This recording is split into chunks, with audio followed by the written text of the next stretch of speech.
Hello viewer, আসসালামু আলাইকুম। আজকের প্রতিপাদ্য বিষয় হচ্ছে আল্লাহকে আমাদের পেতেই হবে। এটা কোনো অপশনাল নয়, এটা কোনো ইচ্ছা নয়, এটা আমাদের স্বরূপ। ইচ্ছা এবং স্বরূপ দুটি কিন্তু আলাদা। আপনি ইচ্ছাকে ত্যাগ করতে পারবেন, কিন্তু আপনি স্বরূপকে ত্যাগ করতে পারবেন না। ইচ্ছা আমরা অনেক কিছু করতে পারি। আমি ডক্টর হব ইচ্ছা করতে পারি, এই ইচ্ছা আমি ত্যাগ করতে পারি। আমার জন্য অল্টারনেটিভ আছে। আমি মাছ খেতে চাই, এটা আমার ইচ্ছা, আমি ইচ্ছাকে ত্যাগ করতে পারি। আমার জন্য অল্টারনেটিভ মাংস থাকতে পারে। তো এরকম জগতে আমাদের অনেক কিছু ইচ্ছা থাকে।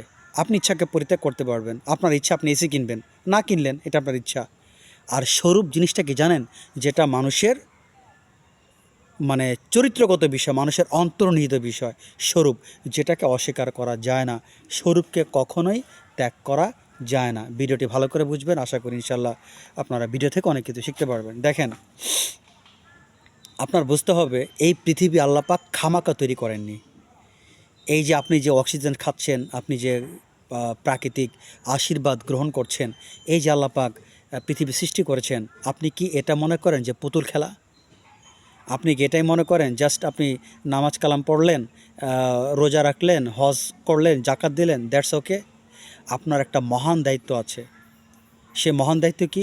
আপনাকে পৃথিবীতে আল্লাহকে পেতে হবে। হয়তো যদি আপনার ভাগ্যে নাও থাকে, যদি আপনি যদি যেমন ধরেন অনেকে দেশকে শহীদ করতে পারে না, দেশকে মুক্ত করতে পারে না, কিন্তু অনেক সৈন্য যুদ্ধে মারা যায়, তারা শহীদ। কেননা দেশ স্বাধীন হওয়াটা তো পরে, আগে তো যুদ্ধ করতে হবে। সিমিলারলি আপনাকে, আপনার দায়িত্ব হচ্ছে আল্লাহকে পাবার জন্য আপনার সকল ধরনের চেষ্টাকে কাজে লাগানো। আর এই চেষ্টা করতে করতে করতে করতে আল্লাহ না করুন যদি আপনি মারা যান, আপনি ওই আল্লাহকে পাবার কাতারই আপনার নামটা লিপিবদ্ধ হবে, কারণ আপনি চেষ্টা করেছিলেন। আর যদি কপাল ভালো থাকে তো দ্যাটস ওকে, ভেরি ফাইন। আমাদের দুনিয়াতে আমাদের সবার দায়িত্ব হচ্ছে আল্লাহকে পেতে হবে, এটা কোনো অপশনাল নয়। কথাটা আপনি বলতে পারেন আল্লাহকে পাওয়া তো অনেক সাধনা দরকার।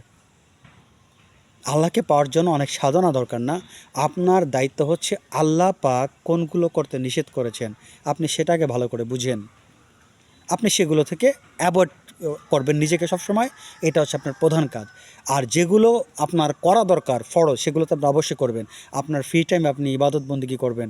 আপনি নিজেকে যতদূর সম্ভব দুনিয়াবি কাজ থেকে নিজেকে ফ্রি রেখে আপনার উচিত আল্লাহকে পাবার জন্য ধ্যান করা, জিকির করা, চোখ বুজে গভীর ধ্যান করা।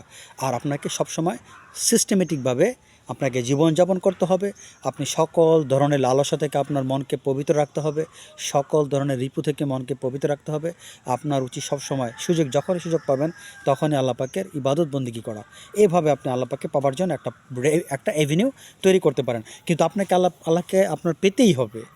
এটা আপনার, এটার জন্য আপনাকে পৃথিবীতে পাঠানো হয়েছে। আপনি খামাখা আপনি নিজেকে নানান কাজে ব্যস্ত রাখছেন আল্লাহকে ভুলে গিয়ে, এটা কিন্তু আপনার জন্য ক্ষতি। দেখেন, আমরা আমরা এতটা ইনটক্সিকেটেড হয়ে গিয়েছি, এতটা আমরা নেশাগ্রস্ত হয়ে গিয়েছি যে আমরা কিন্তু আমাদের স্বাভাবিক চরিত্রে আসতে পারছি না। আপনারা তো জানেন একজন নেশাগ্রস্ত মানুষ কিন্তু স্বাভাবিক মানুষের চাইতে ভিন্ন জীবনযাপন করে। আমরা সবাই নেশাগ্রস্ত। পৃথিবীতে প্রত্যেকটা মানুষেই 99.99% মানুষই নেশাখোর। সেটা কি নেশাখোর জানেন? এই দুনিয়ার নেশাখোর। টাকা পয়সা, ধন দৌলত, ভালো মেয়ে বিয়ে করা, ভালো জীবনযাপন করা। আমরা মহান আল্লাহ তাআলাকে পাবার কথা ভুলে গিয়ে আমরা দুনিয়ার নেশায় মত্ত হয়ে আমরা আমাদের আসল স্বকীয়তাকে ভুলে গিয়েছি। আমরা এটা চিন্তাই করছি না। আমরা সবাই নেশাখোর। এই নেশার ঘুম যখন মৃত্যু হবে তখন আপনি বুঝতে পারবেন যে এই নেশাটা আমাদের কত বড় ভুল ছিল। এই বিষয়ে আমি দোজকের আত্মিক ব্যাখ্যায় ব্যাপক আলোচনা করেছি। দেখেন, আপনার যখন মৃত্যু হবে তখন আমি এই বিষয়টা আলাদা ভিডিও করেছিলাম, সেটা হচ্ছে দোজকের দার্শনিক ব্যাখ্যা। দেখেন, আপনার যখন মৃত্যু হবে তখন আপনি দুটো জিনিস স্পষ্ট বুঝতে পারবেন। সেটা হচ্ছে কি জানেন?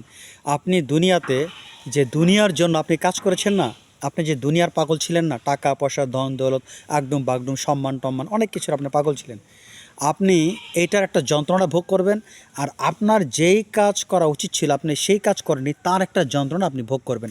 তার মানে আপনাকে ডাবল যন্ত্রণা ফেস করতে হবে। একটু ব্যাখ্যা করার চেষ্টা করব। একটা উদাহরণ দিচ্ছি। উদাহরণটা ইমাম আল গাজ্জালি রহমতুল্লাহ আলাইহির সৌভাগ্যের পরশমণি প্রথম খণ্ডে আলোচিত হয়েছে। তো আমি একটু সামারি করে গল্পটা বলবো। উনি যেটা বোঝাতে চেয়েছেন সেটা হচ্ছে কি জানেন, যে একদা রাজকুমার উনি এতটা নেশাগ্রস্ত ছিলেন যে নেশাগ্রস্ত হয়ে উনি তার রাজপ্রাসাদে প্রবেশ না করে উনি একটা ঘরে প্রবেশ করেছেন যেখানে মৃত লাশগুলো রেখে দেওয়া হয়। অর্থাৎ অনেক লাশগুলো ওখানে ছিল, অনেক লাশ ছিল এখানে মৃত, মানে মানুষের লাশগুলো ওখানে স্তূপ করা ছিল। তিনি কি করলেন, তিনি ওই ঘরের ভিতর ঢুকে পড়লেন যেখানে লাশ রাখা হয়। ঢুকে তিনি করলেন কি, ওই একটা বৃদ্ধা মহিলা, অনেক বৃদ্ধা, লাশটা তো অনেক দিন হয়ে গিয়েছে, সে রাজকুমার এতটা মাতালগ্রস্ত ছিল, সে তার নিজের হুঁশ জ্ঞান ছিল না। সে ওই বৃদ্ধাকে তার নিজের স্ত্রী মনে করে তাকে ভোগ করা শুরু করলো, তাকে চুম্বন দেওয়া শুরু করলো, তার সাথে সহবাস করা শুরু করলো, কারণ সে টোটালি নেশাগ্রস্ত। সকালবেলা যখন তার নেশা ভাঙে তখন সে বুঝতে পারলো, হায় রে, এটা আমি কী করলাম। আমি দেখি একটা এই মৃত মানুষের এই ইয়েতে আসছি, ঘরে আসছি, এখানে দেখা যায় সব মানুষ, সব ডেড বডি, আর আমি সঙ্গম করেছি একজন অতি বৃদ্ধ পচা গলিত লাশের সাথে। আমি তাকে চুম্বন করেছি, তার পুজ, তার এই গলিত ইয়েগুলো আমার শরীরে মেখে গিয়েছে। তখন যে তারটা যন্ত্রণা শুরু হলো, তখন সে মনে হয় আমি পৃথিবীতে আর বাঁচতে চাই না। আর এর মধ্যেই রাজদরবারে অনেক লোক খুঁজতে খুঁজতে যখন কোথাও পাচ্ছিল না রাজকুমারকে, তখন তার এসে দেখে রাজকুমার এই তাণ্ডবের মধ্যে পড়ে গিয়েছিলেন। তখন রাজকুমার লজ্জায় তার মনে চাচ্ছিলাম এই মুহূর্তে আত্মহত্যা করি। সিমিলারলি এই পৃথিবীটাকে আমরা যে আপন মনে করি, আনন্দপূর্ণ মনে করি, আসলে সম্পূর্ণ ভুল। হযরত ঈসা আসসালাতু আসসালামের উনি একদিন কাশফের মাধ্যমে জানতে পেরেছিলেন যে পৃথিবীটা হচ্ছে একটা শত শত বছর একটা বৃদ্ধা। সে এই পৃথিবীটা হযরত ঈসা আসসালাতু আসসালামের কাছে এসেছিলেন, পৃথিবীটা, এই নবী তুমি আমাকে গ্রহণ করো। তখন তিনি বললেন, তুই চলে যা, আমি কাশফের মাধ্যমে দেখতে পারলাম তুই হচ্ছিস শত শত বছরের পুরানো একজন বৃদ্ধা, তোকে কে গ্রহণ করবে। তো বিষয়টা এরকমই, আমরা এই পৃথিবীকে কত আনন্দের জায়গা মনে করছি, কত সুখের জায়গা মনে করছি। মৃত্যুর পরে তখন আপনি বুঝবেন এই আপনার ফিলোসফিটাই ভুল ছিল, এই আপনি একটা চরম ভুল করেছেন। আর 2 নম্বর ভুল করেছেন কোথায়, মহান আল্লাহকে পাবার আপনার একটা রেসপন্সিবিলিটি ছিল, আপনি সেটা করেননি। এই ডাবল যন্ত্রণা আপনার যোগ হবে, তখন দেখেন আপনার যন্ত্রণা কতগুণ বেড়ে যাবে।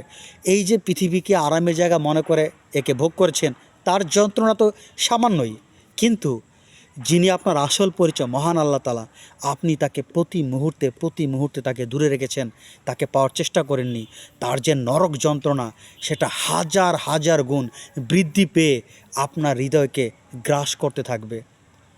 তার মানে মৃত্যুর পরে সেই যন্ত্রণাটা কয়েক হাজার গুণ বেড়ে যাবে। যেহেতু আমরা এই দুনিয়াতে পার্থিব কাজে ব্যস্ত থাকি, আমাদের ইন্দ্রিয়গুলো নানান কাজে ব্যস্ত থাকে, আমরা এটা রিয়েলাইজ করতে পারি না। মৃত্যুর সাথে সাথে মানুষের সকল বন্ধনগুলো খুলে যায়, মানুষ আর এই পার্থিব কাজে লিপ্ত থাকে না। তখন সে বুঝতে পারে যে আমি কতটা ভুল করেছি, আর তখন তার কাছে এই যন্ত্রণাটা হাজার হাজার গুণ বেড়ে যায়। তার মানে আমি আল্লাহকে পাবা, আল্লাহই আমার ভিতর ছিলেন, আমি তাকে পাই নাই, আমার নিজের পরিচয় জানতে পারি নাই।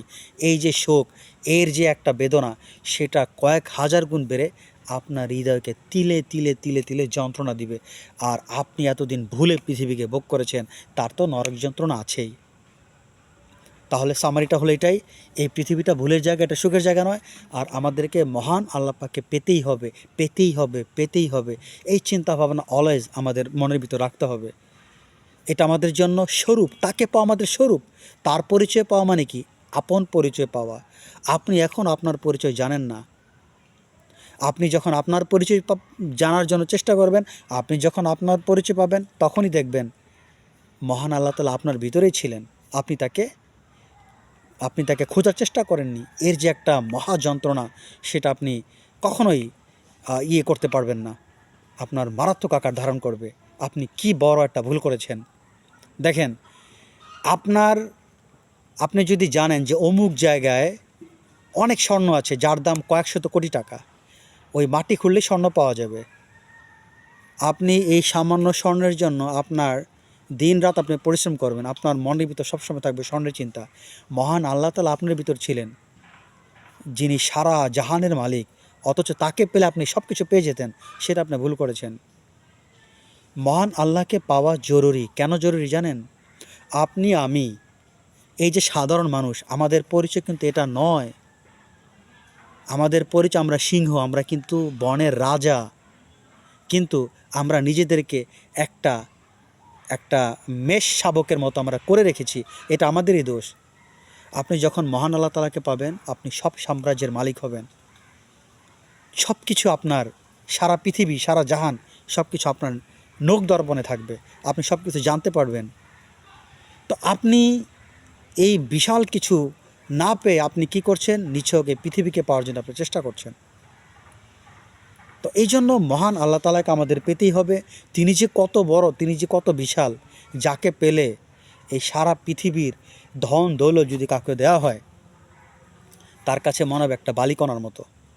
যিনি আল্লাহকে পেয়েছেন তার কাছে পুরো বিশ্বটা একটা বালিকণার মতো। কারণ পুরো বিশ্বটাই তাদের কথায় চলে, তারা যা বলেন তাই হয়। এই শক্তিটা মহান আল্লাহ তাআলা তাদেরকে দিয়ে দেন। সো ভিডিওটা বেশি বড় করব না। আজকের মূল কথাটা হলো, এই আল্লাহকে পাওয়া আমাদের জন্য অপশনাল নয়, কোনো ঐচ্ছিক নয়, এটা আমাদের জন্য বাধ্য, এটা আমাদের জন্য বাধ্যতামূলক। কারণ আল্লাহ আমাদের স্বরূপ, তিনি আমাদের সব। তাকে পেলে আমরা বুঝতে পারবো যে আমি এতদিন নিজেকে যা মনে করতাম আমি সেটা নই। আমার পরিচয় অন্যরকম। আমি এই পৃথিবীর বাদশাহী। আল্লাহ আমাকে বাদশা করে পাঠিয়েছেন, আর আমি সেই বাদশাহী বাদ দিয়ে আমি সবসময় এই চাকরের বেশি ধারণ করেছি। যখন আপনি আল্লাহকে পাবেন, মহান আল্লাহকে যখন আপনি পাবেন, তখন আপনি বুঝতে পারবেন যে জীবন আপনি কত ভুল করেছেন।